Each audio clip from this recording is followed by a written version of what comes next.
अस्सलाम वालेकुम, क्या हाल है जी आप सबके। आ गई हूँ किचन में इफ़्तार की तैयारी करने। तो मैंने कहा तैयारी करने से पहले ये 2 दिन हो गए हैं ऐसे ही रखी हुई है तो इसको मैं किसी साइड पे लगा लूँ। आप भी सोच रहे होंगे कि ये है क्या। ये मैंने कोला वाली जो बॉटल है उसको कट किया है और इसके अंदर है जी देसी घी जो कि आया है पाकिस्तान से। और आपको पता है ना कि परदेसियों को फिर पाकिस्तान से कोई चीज़ वैसे नॉर्मल भी कोई भी छोटी मोटी चीज़ भी आ जाए तो बड़ी कीमती होती है और बड़ी प्यारी लगती है। ये तो फिर देसी घी आया है, अम्मी ने देसी घी भेजा है। तो मैं पाकिस्तान से हमेशा देसी घी मंगवाती हूँ, मुझे यहाँ की तसल्ली ही नहीं होती, मज़े का ही नहीं लगता। और ये फिर इस तरह पेप्सी की या कोला की बोतल में आता है, फिर मैं इसको फ्रीज़र में रख देती हूँ। जब फ्रीज़ हो जाता है ना तो इस तरह के बॉटल को मैं दरमियान से कट कर लेती हूँ और फिर अलग-अलग पीसेस को ऐसे ही थोड़े से कट लगा के ना तो आराम से ये देसी घी जो है वो निकल आता है। तो ये मेरे कज़न आए हैं, देसी घी भी लेके आए हैं और अम्मी ने ईदी भी भेजी है। इंशाल्लाह वो व्लॉग आपको मेरे यूट्यूब चैनल से फुल मिल जाएगा और मैं आपको अपने ड्रेस दिखाऊंगी जो अम्मी ने भेजे हैं ईदी मेरे लिए। तो उसके बाद जी ये जो घी था मैंने इसको गर्म किया है, गर्म करने के बाद ये बाउल में डाल दिया है। तो बस अब इसको मैं फ्रीज़र में नहीं रखूँगी, फ्रिज में रख दूँगी।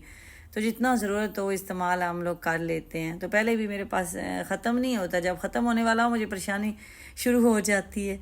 तो मोस्टली तो हम जब तंदूर से रोटी लाते हैं ना दिन में, यहाँ मोटी जो रोटी तंदूर से मिलती है उसके ऊपर घी लगा के ना, ये देसी घी तो बड़ा अच्छा लगता है, मज़ा आता है, बच्चे बड़े खुश हो के खाते हैं।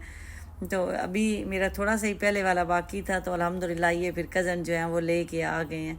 तो उसके बाद जी साथ ही मैं इफ़्तार की तैयारी कर रही हूँ। तो चिकन रोल बनाने होते हैं तो उसके लिए फिर मैं उसका मिक्सचर जो है वो भी रेडी कर रही हूँ। तो इस तरह से अभी मैंने घी को जो है वो एक दफ़ा फ्रीज़र में रखा है, जब ये जम जाएगा ना तो फिर फ्रीज़र से उठा के मैं इसको फ्रिज में रख दूँगी।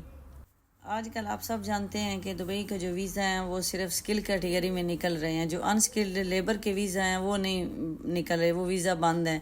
तो स्किल कैटेगरीज़ में वही वीज़ा निकल रहे हैं जिनके पास कोई डिग्री है। फॉर एग्जांपल उनके पास अगर एफ़ए का सर्टिफिकेट, एफ़ए किया हुआ है, बीए की डिग्री है या फिर इससे आगे जितनी भी एजुकेशन है, या उसके बाद उनके पास कोई स्किल का डिप्लोमा है, जैसे इलेक्ट्रिकल का डिप्लोमा हो गया जो मैट्रिक के बाद हमारे यहाँ होता है, या एफ़ए के बाद होता है, या प्लम्बिंग का है, सिविल इंजीनियरिंग का है, कोई भी डिप्लोमा होल्डर है ना, फिर उन कैटेगरीज में निकलते हैं। लेकिन उसके लिए फिर एक शर्त ये है कि वो डॉक्यूमेंट्स आपने जो भी लगाने हैं, वो डिग्री हो या डिप्लोमा हो, वो सारे अटेस्ट होने चाहिए। तो यही मेरी एक सिस्टर ने मुझे कमेंट किया है कि आप बताएं कि वो कहाँ से अटेस्ट होना चाहिए। आप कुछ चीज़ें नोट कर लें। अगर तो आपने मैट्रिक या एफ़ए किया हुआ है तो वो जो मैट्रिक और एफ़ए की आपकी सनद होगी, सर्टिफिकेट होगा, वो पहले आपके बोर्ड से अटेस्ट होगा और उसके बाद आप जो पाकिस्तानी फॉरेन अफेयर है पाकिस्तान के अंदर, वहाँ से अटेस्ट होगा। उसके बाद फिर यूएई की जो वहाँ मिनिस्ट्री ऑफ फॉरेन अफेयर है वहाँ से होगा। यानी पाकिस्तान में मैट्रिक और एफ़ए का जो सर्टिफिकेट है वो 3 जगह से अटेस्ट होगा, बोर्ड से, पाकिस्तान फॉरेन अफेयर से और यूएई फॉरेन अफेयर से पाकिस्तान के अंदर। उसके बाद उसको यहाँ भेज दें। यहाँ आपको कहीं जाने की ज़रूरत नहीं, किसी एजेंट को पैसे देने की ज़रूरत नहीं है। आप उसको ऑनलाइन मूफ़ा, MOFA, ये मैंने आपके लिए लिख भी दिया है, मूफ़ा, ये ऐप आप डाउनलोड करें, बड़ा इजी तरीका है, आप घर बैठे अप्लाई करें। वो 170 दिरहम एक सर्टिफिकेट के लेते हैं। फॉर एग्जांपल सिर्फ मैट्रिक का है तो 170, अगर फिर एफ़ए का भी होगा फिर 170, अगर डिग्री होगी फिर 170, मीन पर पेज वो लेते हैं। तो आपका टेस्ट होगा। अगर आपके पास डिग्री है उसको कैसे अटेस्ट करना है, वो HEC, हायर एजुकेशन कमीशन, क्योंकि वो यूनिवर्सिटी की होती है, वो वहाँ से अटेस्ट होगी। उसके बाद वो सेम उसी जगह से अटेस्ट होगी जहाँ से मैंने आपको बताया है, पाकिस्तानी फॉरेन अफेयर से, यूएई फॉरेन अफेयर से। फिर इसको यहाँ भिजवा दें। आप खुद यहाँ ना भी हों, आप किसी रिलेटिव्स को, किसी बहन भाई को, किसी को भी देंगे, वो आपके बिहाफ पे यहाँ बैठ के ऑनलाइन अप्लाई करेगा तो वो घर से ही आपकी डिग्री या सर्टिफिकेट आके कोरियर वाला पिक करता है। और इसमें 2 सर्विसेज हैं, नॉर्मल भी और अर्जेंट भी। तो 1 से 2 दिन में नॉर्मल आपकी डिग्री अटेस्ट हो जाती है।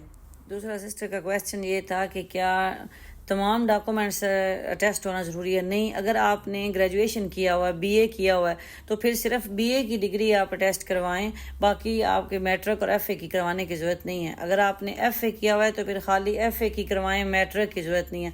तो जो लास्ट आपकी डिग्री होगी ना, सिर्फ उसको अटेस्ट करवाएं और वीज़ा के लिए अप्लाई कर दें।